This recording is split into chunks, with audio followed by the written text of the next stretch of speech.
Okay, we'll go ahead and get started. Good evening. My name is Caitlin Wilson, and I'm the Assistant Director for the Shirley Povich Center for Sports Journalism. We hope you all are warm and safe. I know we are all thankful for our heat and power tonight and thinking of those who do not have it. One good thing about this virtual world is it allows us to carry on with our events despite the weather. So thank you all for being here. Before we get started, I wanted to let everyone know we will be recording this panel. It will then be posted on our YouTube channels tomorrow. Following our initial discussion, we will open things up for questions. If you'd like to ask a question, please do so using the Q&A function at the bottom of your screen. It's Povich Center policy to reserve the first 2 questions for our students. So now I'd like to turn things over to Povich Center Director Mark Hyman. Mark. Thank you, Caitlin. Good evening, everyone. And like Caitlin, I'm hoping that you're warm, and I'm glad that your Wi-Fi is working tonight. So tonight we're here to talk about the new normal in sports media, how our lives as sports writers, broadcasters, and even fans will change when the pandemic is behind us. And we have a strong panel assembled to talk about these issues. And it's important for me to say that it's a group that over many years has been very loyal to the Povich Center, and we're very grateful tonight to each of them for being with us. I'll be back in about 30 minutes to assist with audience questions, but now to introduce our moderator and panelists, I'd like to introduce Matt Levine. Matt is a fine student at Merrill College in the Povich Center. And in addition, he's Director of Broadcasting and Media at the student-run Maryland Baseball Network. And this summer, Matt will be the play-by-play voice of the Falmouth Commodores of the Cape Cod Baseball League. So Matt, please make introductions. Thank you, Mark. Welcome, everybody. I'll start with Kevin Blackistone. He's a Merrill College professor of the practice, a longtime national sports columnist, currently at the Washington Post. Kevin also appears as a panelist on ESPN's Around the Horn and a graduate of somewhat of our rival, Northwestern University. Welcome, Kevin. Thank you. Roxana Scott is currently the managing editor for sports at USA Today and is a former president of the Association for Women in Sports Media. She has directed coverage of 6 Olympic Games at USA Today and has also overseen coverage of tennis, soccer, horse racing, and other major events since 2006 at USA Today. Welcome, Roxana. Ben Strauss covers sports and media for the Washington Post and previously wrote for Politico magazine and the New York Times. He's a co-author of Indentured, the inside story of the rebellion against the NCAA, and is an expert in the business of college sports. Welcome, Ben. Thanks for having me. Scott Van Pelt is the host of the midnight edition of ESPN Sports Center. He's been at ESPN since 2001, serving as one of Sports Center's anchors and one of the network's top golf correspondents, covering events like the Masters and the Open. Scott is a Maryland grad, a proud one, and moved back to the DMV this summer to conduct his show from the nation's capital. Welcome, Scott. Thank you very much. Great to be back. And the moderator tonight is Jimmy Roberts. Jimmy has been at NBC Sports since 2000, where he's won 2 Emmy Awards, after almost 12 years at ESPN and ABC Sports, where he won 11 Sports Emmy Awards. Roberts is also a graduate of the University of Maryland, and he's currently working on a book about leadership with Hockey Hall of Famer Mark Messier, which will be published in November. Welcome, Jimmy. Welcome to you guys too. Can you all hear me? Absolutely. Okay, I'm sorry. I have done something to my computer and I've lost a visual here, but I'll have faith and hope that you're all there. We're here. Gotcha. Good. So with that, why don't we dive right in? And Matt, thanks first of all. And before we get started, let me just extend my congratulations. I'm sure we all feel the same way to Coach Brenda Frese on her 500th win, actually 501st now, I guess. I know as Terps, we're all really proud of so many of the things that happen at Maryland, but Coach Frese has done just such a great job. So let's start out by congratulating her. Indeed. And as we dive in here, you know, I think back a year ago, personally, I was at the Players Championship down at Ponte Vedra Beach, Florida. And it was Friday the 13th. And that was the day that I guess all of our worlds just changed. And I thought it would be appropriate if we all just started out with a quick reflection from everyone on the panel on just how personally your worlds have changed professionally over the last 11 months or so. And why don't we do this alphabetically? So let's start with Kevin. Sure. Professionally, well, I'll just start out with the University of Maryland. I'll talk about that aspect of my life. Because last March, my sports reporting and writing class was covering the Colonial Athletic Association basketball tournament down at the arena in Southeast DC, where the Mystics play and the Wizards practice. And the day after the championship game, we all who covered it got an email from CAA officials saying that a referee had tested positive for coronavirus, and they just wanted to give us a heads up. So this is March, first week of March. No one really knew what that meant. So students were asking me, do I need to get tested? Do I need to quarantine? Do I need to isolate myself? I said, I really don't know. We had no protocols. We really didn't know what was coming with COVID. In fact, at that time, we just called it the novel coronavirus. So that was the last live game I went to until I went to the first Washington football team game, at which they allowed fans into the stadium, into FedEx, which I believe was against the Giants. So from March until then, and really now, it's been a real struggle to make an adjustment to covering live sports, given that so many of us are now doing it from a screen, or even if we go to an event, we're doing it from a press box where we rely on public relations officials to feed us players into Zoom meetings, just like this. And so for the University of Maryland, it's been incredibly difficult to figure out how to get students to actually cover events. And I still haven't figured it out. And I'm teaching sports reporting and writing right now. And so I've got a couple of tricks to come up with, but it's nothing like we had before, where I had students out covering live high school events, live college events, and live professional events, which of course they absolutely loved, and it was a great experience. So now they're getting the experience that all of us in this business are getting, and trying to find creative ways to report and write stories. It's a challenge. Roxana, you supervise a whole bunch of people. I can't even imagine how many. So you're probably juggling a bunch of balls, and I wonder how that's all changed. Sure, Jimmy, I think for me, the biggest thing was I took over our department in June. And, we've never all met in an office since then. Our office, of course, closed in mid-March. But for me, the biggest thing on my calendar was the Tokyo Olympics. And, for weeks and weeks, I kept telling my editors, oh, they have to have it. They're not going to back down. They're going, and I'm sure you've been in those conversations as well. And then on March 24th, they called it, and it was like everything was swirling at that point. But for me, I think we've had so many conversations about access, as Kevin was saying, is it worth it to get on a plane? For many months, there was nothing to cover. And then when sports came back, we knew there would be a big appetite, for these events. But it's still been, very much lots of talks about, if we go, are we getting something out of it if everyone is on a Zoom call? Is it worth spending the money? What can we see that people who are sitting at home on their couches can see? How can we tell those stories? But, I think going forward, it's still all about the Olympics and, all the big events that we're thinking about this year. And will there be fans? And how will they be different going forward? You think about the Masters, and they'll have a limited crowd there, of course.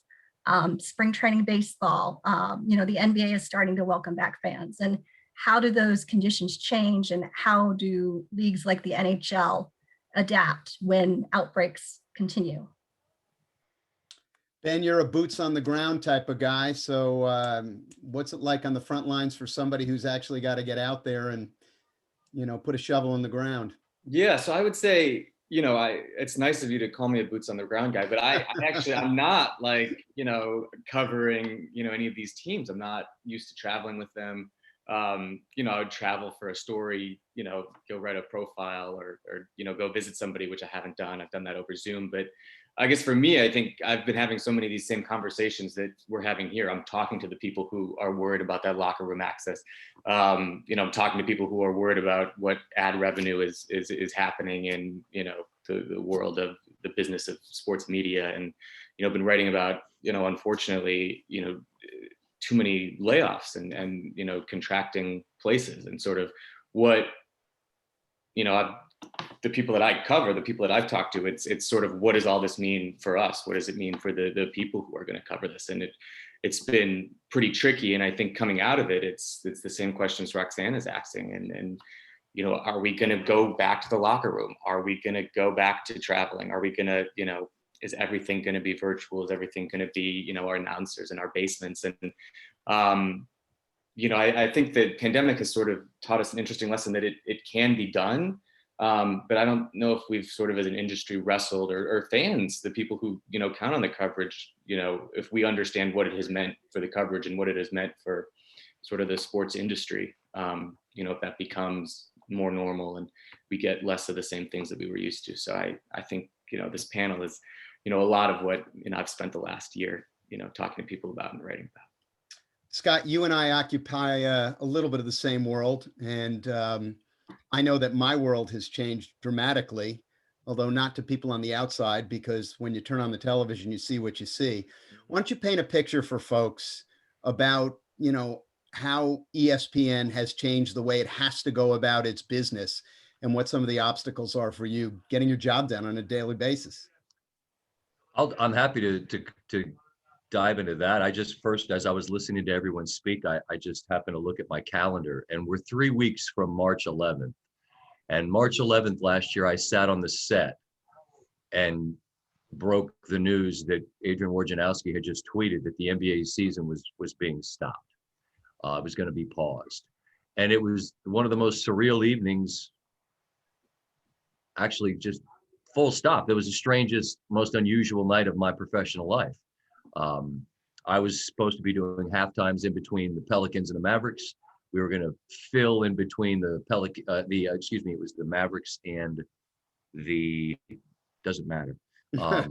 But Another NBA team. No, it was the Pelicans and the Kings were going to play the nightcap. That's what it was. And we're sitting there waiting for the game to start. And we got news that, well, they're not going to play the game. And so we then went from a fill, which for those, and I'm talking to people in the business, they know what a fill is. That's basically just kill time until the next game starts. To actually, no, you're on the air and you're going to do a show. And we ended up doing basically an hour of uninterrupted television where I had no idea what was happening really in real time. We were trying to report as best we could what we understood about the situation. And if you'll recall, it was the Jazz. The Jazz were basically being held in a locker room in Oklahoma City. And I'm talking to Royce Young and I'm asking, well, Royce, who in Oklahoma City is qualified to come into this building right now and tell them whether they're allowed to leave? Like, I don't know that we have a coronavirus expert on call in Oklahoma City on a Wednesday night or any night. I mean, just remember mentally where we were in March. None of us knew. Hell, my family and I had just been at Disney World 4 days earlier, and I asked my wife, what are we, crazy? But the children had this trip planned and we went. And so we then, Jimmy, from that night, and I was scheduled to work through the NBA finals and free agency. We did 16 weeks of basically 4 months of shows about sports with no sports. Right. And remember what else was happening in our world during that time. We had the horrific George Floyd incident and too many others. And we had the incident with Bubba Wallace and a noose. And we had so much of a swell of athletes recognizing the power of their voice and using their platforms to advance the causes that matter so much. And I had no sports to stick to. And that really troubles some people because they want you to stick to sports. And absent anything else, we covered that extensively. And then as sports came back, I think we all recognized just how grateful we were to have them, even in this odd shape that they are, right? Without fans and without our ability to be there and cover it. And I've talked to people like, I talked to Jack and Barbara Nicholas in their kitchen. I talked to Marshawn Lynch in his car. I had an interesting conversation with James Corden, who hosts the Late Late Show. And I asked him if he found, as I have, that these conversations like you and I are having and all of our panelists right now, stripped of the formality of it, there's an odd sort of humanity that we connect with each other in these very real ways. You're sitting in your office or your den. I see Ben's got a very handsome bookcase behind him. My office is Spartan, forgive me. Kevin as well. I mean, I felt like we connected in a really strange way, not being together. And we long for the chance to be together. We long for the chance to be in press rooms together and be part of that camaraderie, that great fraternity / sorority that is what we are a part of. But you're asked a different question. I'm sorry. I'm just thinking out loud about that day. That's all right. We got time, bud. Understood. But I don't want to eat up 20 minutes with one question. But it's every day that we have games, and I'm at work tonight, and I'm going to write a show, and I'm so grateful to have games to talk about. The diversion they provide.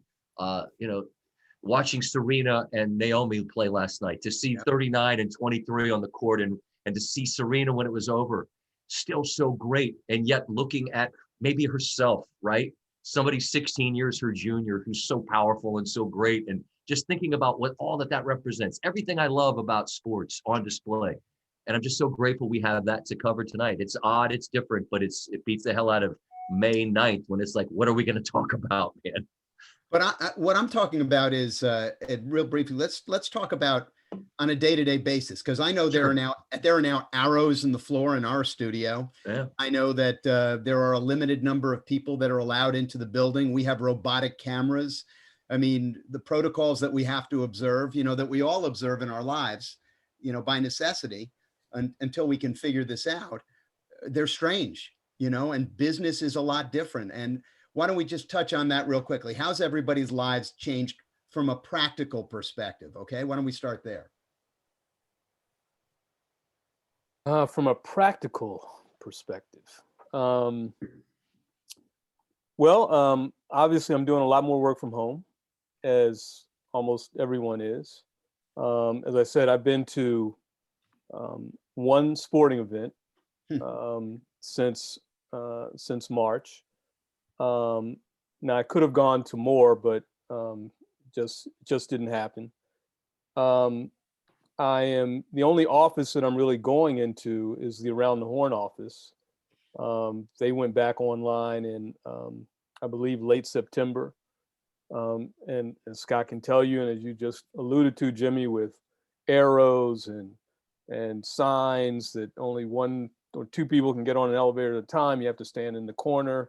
The bathroom, you basically don't even have to touch it. You kick it with your foot. The door opens. They got the dispensers for hand sanitizer. You use your foot to dispense it. You don't touch anything. Everybody's masked up. So that's very different. One weird positive is that it's a lot easier for me to get people on the phone because nobody's going anywhere. And there's no excuses, are there? Right? No It's not like, excuse. I can't get to a studio. Yeah? Right. Yeah, you No got a phone. excuse. You got a studio in your pocket. Okay. Exactly. So it's been a little easier to get some interviews.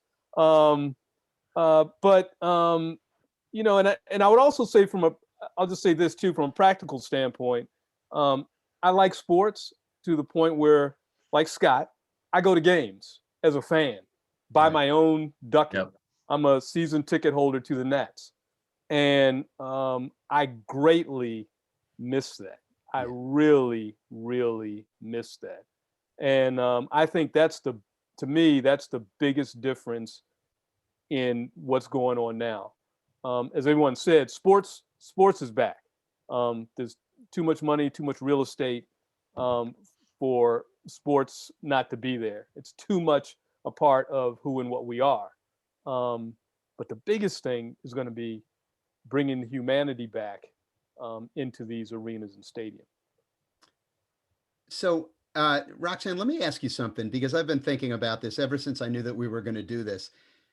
Listen, what happens for any undergrads who are out there and kind of tuning into this and wanting to understand the one truth that exists out in the professional world is follow the money. And the money is what rules. And you can be an idealist and you can think that, that this is really about how do we get this job done the best way we can. I think there's a kernel of that, and that we all want to do the best jobs that we can. It's incumbent upon us to do it. But the fact of the matter is, when you work for somebody else, they're looking at the bottom line. And I think there has been something of an epiphany, I know, in boardrooms around the country where they're thinking, wait, we can do this without having to spend money like we used to. So when we talk about the new normal and what happens after the pandemic, Roxanne, do you think that we're going to see some of us kind of doing business the way we had, specifically because it's a fiscal decision? Jimmy, that's a tough question. And honestly, it keeps me up at night when I think about the money that we saved just for the Super Bowl week. How much? Well, I think it's like $2,000 in hotel that I saw approved, times 10 people. We only sent 2 this week or, a couple weeks ago. So, it's a significant amount of money to get into a Super Bowl hotel. It's probably $350 a night. So you think about all that we saved and having people write from home off these Zoom calls. I thought we had really strong coverage, but it's just not the same. But I fear that when someone looks at the bottom line, they will see, look how much you did from home, and they'll start to question. And, we have to defend that, of course. But it's certainly something that I'm thinking about constantly. I was talking to our baseball writer, and he said at the World Series, there were 35 reporters credentialed, and usually there's 300 or 400. So you think about, well, will they limit who's allowed? You think about, the Masters had a significant cut in the number of people they allowed into the press center because there's no way to social distance with all those reporters. Mm-hmm. So that certainly scares me. It's my job to explain why we need to be there. Anybody else want to, I saw a lot of people nodding their heads. Anybody else want to kind of jump in on that specifically? I have sort of written about this, a bunch, and, even going back, I think it's sort of, almost like, it's sort of funny to think, right? Scott remembers the night that everything shut down. I think 2 days before that, Major League Baseball announced that they were going to close locker rooms. And, in that moment, I, remember calling reporters the day after that. And, oh my God, the big question was access for reporters in baseball locker rooms. Like, that was the story of the day. And, within like 12 hours, that was no longer the biggest story in sports. But I think that, in so many reporters talk about the relationships they build. They go on the road. Baseball reporters are on the road for 80 games a year in that locker room every single day. And you're not writing a story necessarily, but you're going and saying hello to some guy, 80 times a year. And I don't know what we lose. I don't know what fans lose as an industry, what we lose if you lose those relationships between reporters and players. And if teams, they've been cutting back access for quite some time in a lot of these locker rooms. This is not, something that, players or leagues or teams are necessarily super excited about anyway. And so I think, the people you talk about, the boots on the ground people, is that access ever going to come back? And, how is it going to come back? And what does it mean? And if I think you're a sports reporter or beat reporter, that's, sort of the big question of, if it doesn't come back, how on earth are you ever going to do your job again? The same way? And aren't they, Ben, that's the soul of what we do. I have such admiration for the people that are out there. True. I mean, look, boots on the ground is an analogy, but it's well taken. I mean, look, Jimmy, you and I have covered golf a lot in our lives. And think about Doug Ferguson, who was a writer for the AP, and he's out there in his Hawaiian shirt at every event. And what do you lose, Ben? Like you lose the conduit to it's the connectivity to the stories and the people that are in the sports that are shared with people that have the passion for them. As Kevin so well said, how much we miss being in the arena. and being together and all of that. So I mean, I don't even know how you quantify what a loss that is, but I mean, my God, our industry, whether it's on the TV side or the print side or wherever, I mean, our ranks have been thinned so drastically, and it's so sobering. And I know, I mean, I hesitate to speak for anyone, but I think I speak for us all that we're just grateful to have the opportunity to continue to do what we do as our ranks, as I said, continue to thin in such a sobering way. I would just add to that, you know, it's interesting that once the games started back up, Mhm. The one thing that became really, really popular was putting cutouts of human beings into the seats, right? Because the people who run sports know that this is a human game. And to Scott's point, you know, I used to have an editor early on in my career before I was in sports within news, and would always say, now go out and put some blood and flesh on the bones of that story. Mm. Right now, all we're doing is giving the bones of a story for the most part. We need to be there in order to get the blood and flesh of the game, the heartbeat of the game. And I also believe that the people who run sports, they want us there, right? I talk in my class about the symbiotic relationship between sports and sports media. And I think it's really being borne out right now. And so while I have that concern about the reduction in access by the leagues and by the teams, I think they really, really miss out. And I think the audience really, really misses out if we don't figure out a way to get back as close as possible to that human interaction every day, being able to report with our eyes and our feel and the smell of the locker room and everything else that goes along with covering sports. You know, I think maybe it's just because I'm from New York, so I'm naturally a cynic, but I do think that there's a constituency out there that is more than happy to keep the media at an arm's length. And I don't think it's so much the leagues. I think that there are, you know, a number of players or athletes who are more than happy for the limited access. I think it's short-sighted. And I do think that this symbiotic relationship that you mentioned, Kevin, I don't think there's any doubt any of us who've tried to make a living kind of conveying the beauty and, you know, just the exquisite nature of what, you know, these folks can all do.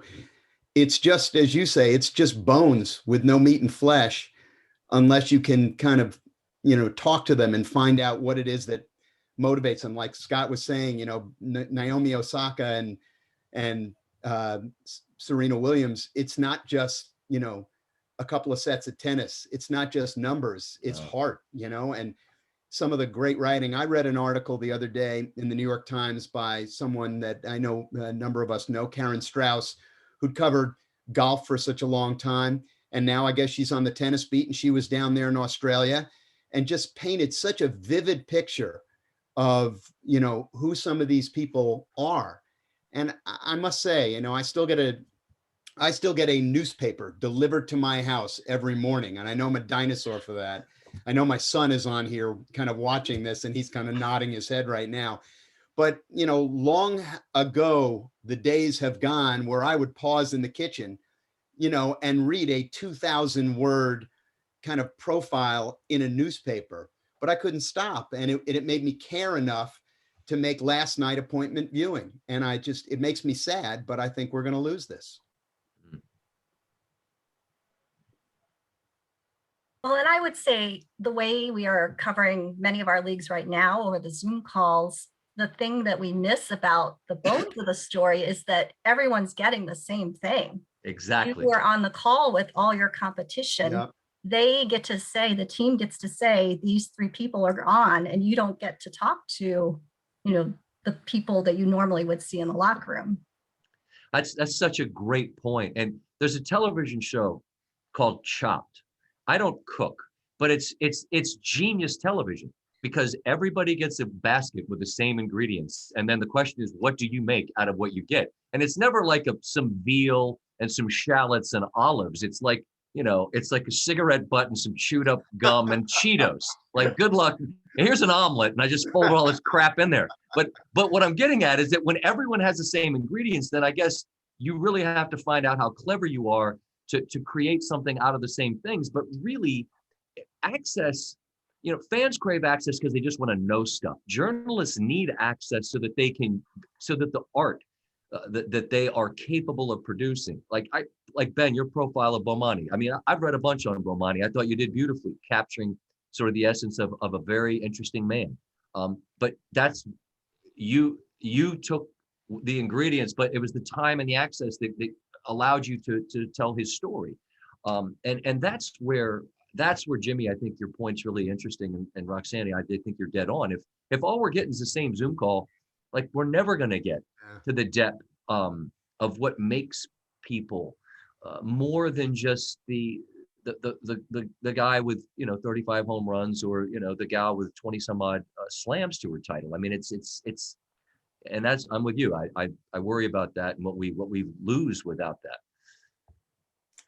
Let me hit Ben with a question here, because this kind of gets into your area of expertise. What you spent a lot of time covering. What do you think is going to happen to ratings on television for sporting events after, God willing, we're done with this pandemic? Because they have dipped. They come back. Yeah, I think it's tricky. I think there's a genuine concern. Oh yes. In sports, right? Among sports executives, among teams, network executives, right? You've lost, like, younger kids, Gen Z, not as big of sports fans as we were when we were kids, right? There was sports on TV. Right now, there's literally 9,000 things you could do. And it's, Jimmy Pitero told me, a summer ago, it's right, my competition isn't Fox, my competition is Fortnite. And I think that's true of every sports network and every league, really. That's the competition. And so I do think that there's absolutely some real concern that the way people think about sports has changed within the pandemic, right? You've heard about the low ratings, and the people who crunch these numbers will tell you that diehard sports fans are still watching sports. Mm-hmm. Even myself personally, I found myself watching more sports during the pandemic than previously. There's a casual fan and a younger fan that have tuned out, causing the ratings drops. And coming out of the pandemic, do those people come back, or is there a fundamental shift in, the importance of sports in our lives? And not for people like us, but for people who, are casual sports fans. And I don't think like ratings are going to crater. They might, I would bet they come back some, as we've talked about before. I think there's a communal value to sports, right? Once you can go to a friend's house and watch the game again, when you can go with some buddies to a game, even seeing a stadium with fans, I think, there's some atmospheric ambiance that comes back. But I think that there is a real fear that sort of the place of sports in society has certainly changed in the pandemic, and there's no guarantee that it comes back. And it's not just ratings, right? It's ratings is sort of a symptom of that. Yeah. All right. So unlike what I normally do on television, I'm actually going to try and stay on time here and listen to what I've been told. Rap. And I Rap. you know what I'm saying? Yeah. And without somebody screaming in my ear. And with that, I'm going to welcome back in Mark Hyman, who is going to help us connect with some of the folks who've been good enough to join us tonight and have some questions. Mark? Jimmy, very impressive that you've been looking at your watch. So I appreciate that, because we've got a bunch of questions here, and it's great to be able to get to them. Good. So Reese, one of our students, asked a question that the panelists kind of taken a stab at, but maybe we can return to it. Do you think face-to-face interviews and press conferences will ever return to the way they used to be?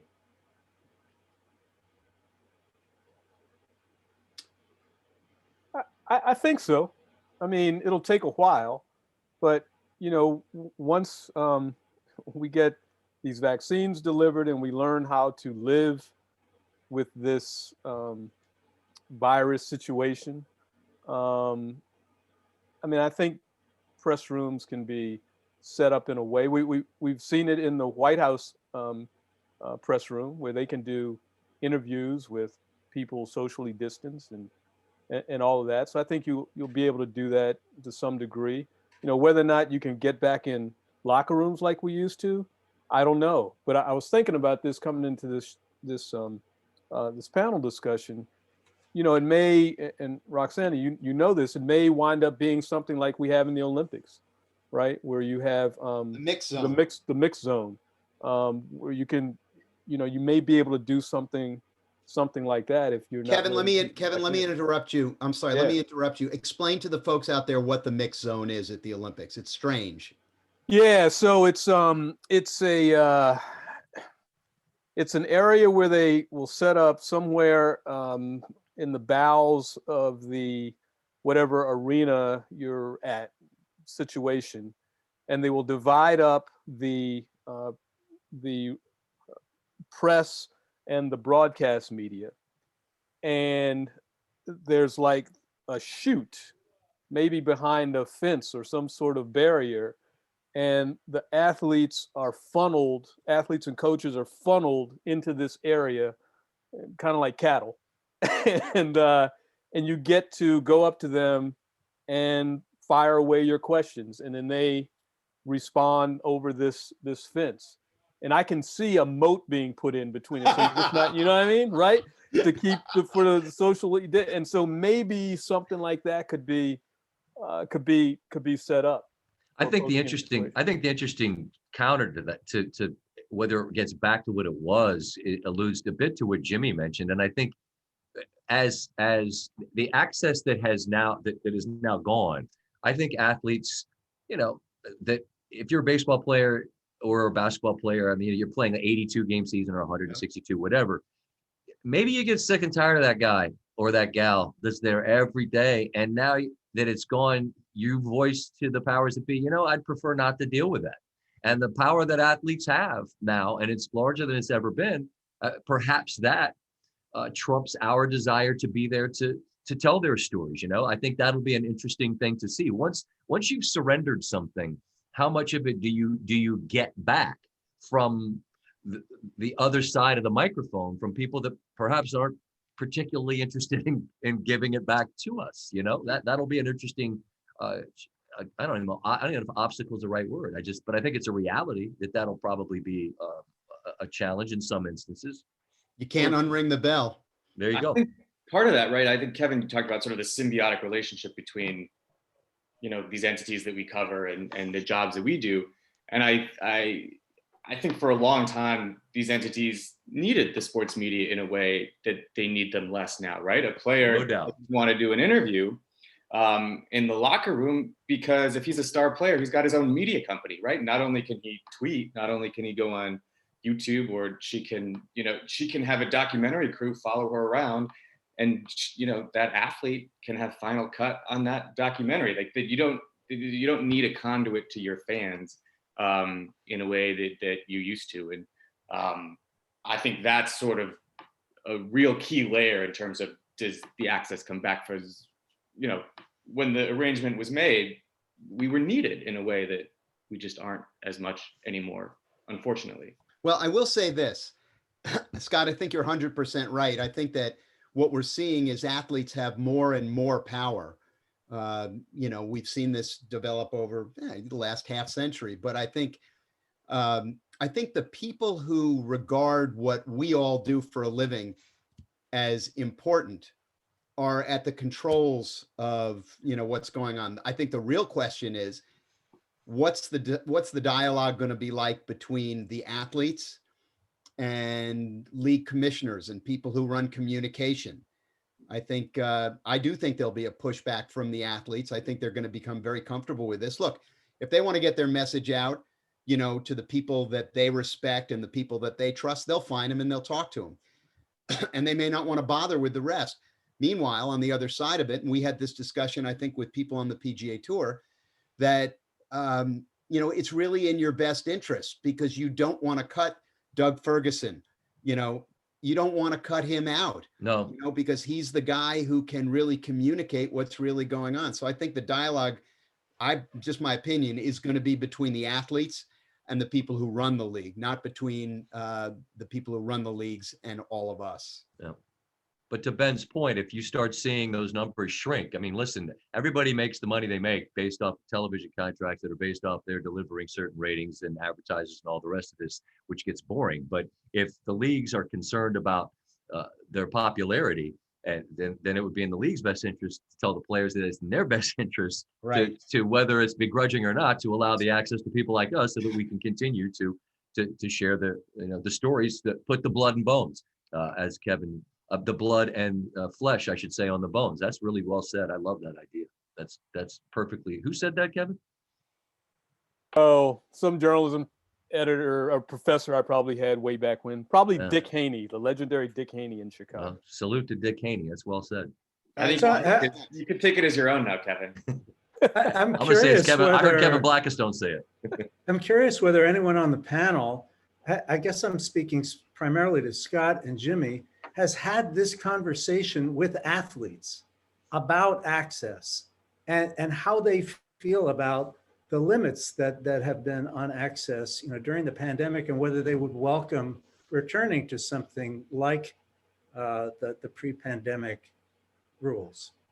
Mark, I haven't had anything that I would describe as formal, but just in the conversations with the people that you get to know these people. I always describe them. I have professionally friendly relationship. Now, you know what I mean? Like it gets. I've known Tiger a long time. When I call him a friend, we're professionally friendly. We don't vacation together, But I think that you can have real conversations about people that younger athletes now are acutely aware of the fact that they control. This word narrative is a very popular word at the moment.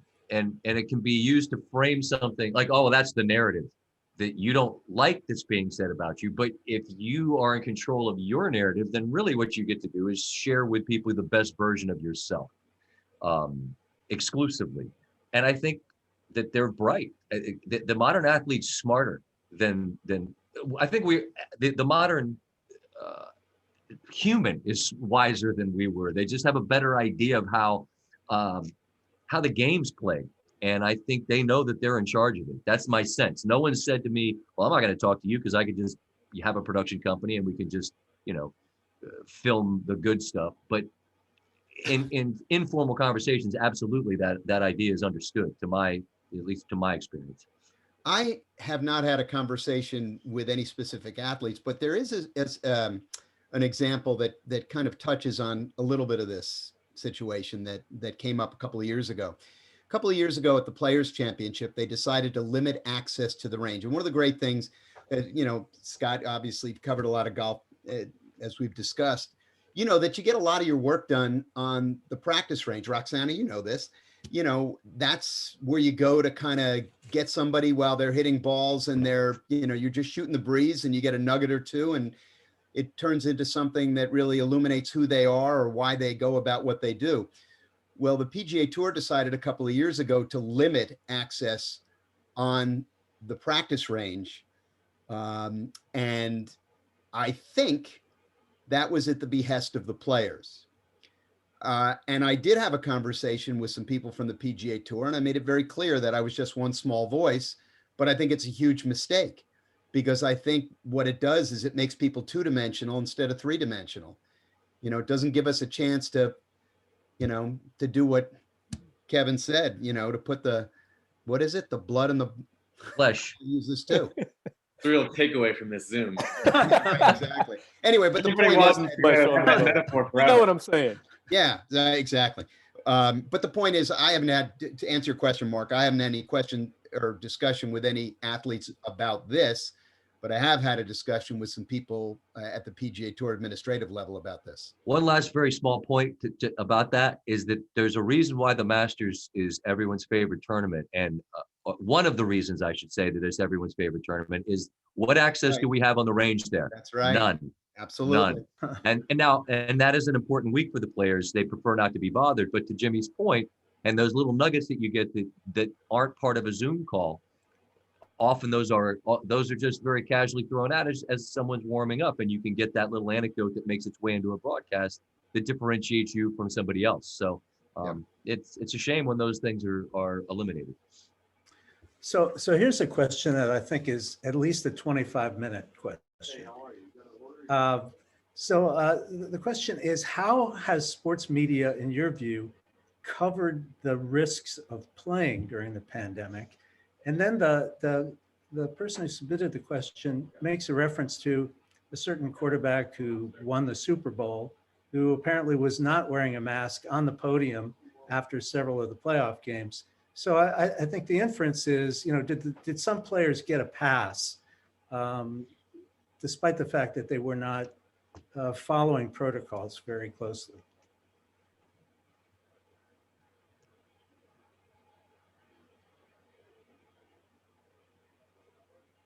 Well, that was a big issue for me when this whole thing started, because I thought that, and I'm not going to talk about players getting a pass, but I think that I was very disturbed and continue to be very disturbed about the way that those who run college sports have dealt with those athletes. Because as we know, here at the University of Maryland, before the semester started, or the last semester started, athletes were told to come to campus. You're safer here, even though the campus is basically shut down and everyone else has been told to stay away and do everything virtually, which really laid bare what college sports is really all about and what their approach and what their ideas are about the athletes, revenue generating athletes. They didn't care about the volleyball players. We'll deal with you in the spring. But football and basketball players coming back to campus. And I was lucky to have someone at the SEC leak to me a tape. There was a conversation, a Zoom conversation between the medical directors in the SEC, some football coaches, and a number of star players representing each school. And the older adults in the room were basically telling these athletes, you'll be okay. Everything will be fine. Even when one of the athletes asked about stories he'd heard about long-term effects that the virus could have on his heart. We'll check your heart, you'll be good. And so they plowed ahead with that, with laborers who are not represented by unions, have no workers' compensation, have no long-term health care. And if something happens to them years down the road because of participating in sports this past 9-10 months, they're basically on their own. So I've been very uncomfortable with the college model for dealing with this. Professional model is different, a little concerned about that, but they've negotiated their way through it for the most part. But I think at the college level has been really disturbing for me. There's no argument that this, Jimmy said it about our business, and there's no way around what the reality is that the monetary concerns were such that without a football and basketball season, college athletics as we know them would cease to exist. And that's all the way down the line, because football and basketball float the boat, football more than basketball, but that they're covering everybody else's scholarships essentially, and the ability to play them. And so it's complicated, and I don't think there's a great answer. And anytime you try to engage in a conversation with this, maybe it's more in social media, because there can't be conversation there. You just get yelled at, people, whatever. But I think when we talk as adults, I think you can articulate the concern you have, that I have, with an understanding that the entirety of college athletics was dependent upon somehow football and basketball being played. And I don't know how to reconcile what the concerns that, again, I share that are very reasonable about who represents these men and women that are testing 6 times a week in the Big Ten and who are putting themselves potentially at risk. My roommate at Maryland's a doctor at Mass General, brilliant guy. He's been on the front lines of this throughout, and he's explained to me from April until now, and he's started to get an idea, but they still don't know. They really don't know long term what I had it. One day I couldn't smell and taste. That's the only reason I knew I had it. And I don't know, like, I'm an old man. Like, I don't know what the hell's going to happen to me down the road. I don't know. And it's on the one hand, I think we can say that younger people, hopefully, we don't have an example of someone that has had to be intubated and gets ill and falls so ill that their health, their life is in danger. And so does that mean that it was okay to do it? Well, who am I to say? I know why they did it. And they did it because if they didn't, there'd be no college sports. But does that mean that we don't have concerns about it? You know, I think it's incredibly complicated.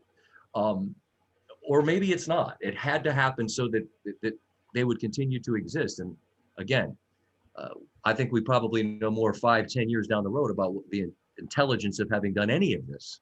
But it's a very, people get mad about, you know, masks and this and that. And I mean, it's not that complicated. I got one that says Terrapin Strong. Yeah. You know, I got this from your son. You know, and it's not hard to put on, man. You know, it's really not that hard to put on. And I wear it everywhere I go. People are like, oh, how'd you get it? How the hell do I know? It's not like I went up to the sign that said get COVID here and took a bite. Like, I don't know. And anyway, this is not the topic. I'm so sorry. This is the worst of me. I just start rambling and I can't stop. No, that's talking. great. Ben Strauss wrote a book about this issue. So before we move on, Ben, do you want to weigh in on this? I'd find myself agreeing with Kevin. I think, you know, having sat in courtrooms and labor hearings and listened to schools and executives from, you know, college sports talk about the student first and the sanctity of the student athlete, and, you know, they are part and parcel of the campus, and they, you know, are everything about this is education first, and then to send home every other campus and bring back the football players. I think that, to your point, Scott, I don't think the question, the harm was them playing. The harm was the relationship that they maintain with the students. And so I think But then hold on, one question then. Well, Yeah. Then why listen, it's all money, which I don't want to get in trouble with University of Maryland, but if it was so bad, then nobody should be in campus, not one person. But you're going to bring them back to campus, and you're going to get full boat for a semester's worth of education. And there they are. No one should have been there. If you know what I'm saying? Like, why should anyone have been on any campus if this was the question and this was the concern? Well, I think in general, the question is, right, like, is what's the difference between a good deal and a fair deal? Like, the deal is good in so many ways, right? Like, scholarship and for the athlete? Platform. Yeah, for the athlete, right? Like the good deal, right? Like, this is not, what we're talking about is the difference between like a good deal and a fair deal in general, right? Understood. Like, so, yeah. You know, you get the scholarship, you get the platform, you get the coaching, you get, right? And there are all these things. That's why, like, college athletes are so tricky, right? Like, the two questions that we're talking about with college athletes all the time are like, should they be paid? And why are players, you know, rushed back onto the field after, you know, committing crimes on campus, you know? And so it's like, how is this class of people both coddled and protected in some ways, and also exploited? And I think you sort of answered the difference between a good deal and a fair deal, right? Like, is what happened to them heinous? Is what happens to them in general heinous? No, but in general, do they get a fair deal for what they delivered to the university? No. And in this case, I think it shined a painfully bright light on the idea that what they get is, you know, not a fair deal. Okay, back to the sports media topic. Damon Brooks, one of my favorite students, asked a question about technology and whether the pandemic is in a fundamental way changing the way in which technology will be used post-pandemic. So we've touched on this, but good topic to return to. Undeniably. James Corden did a show from his garage. They doctored it up to look like a studio.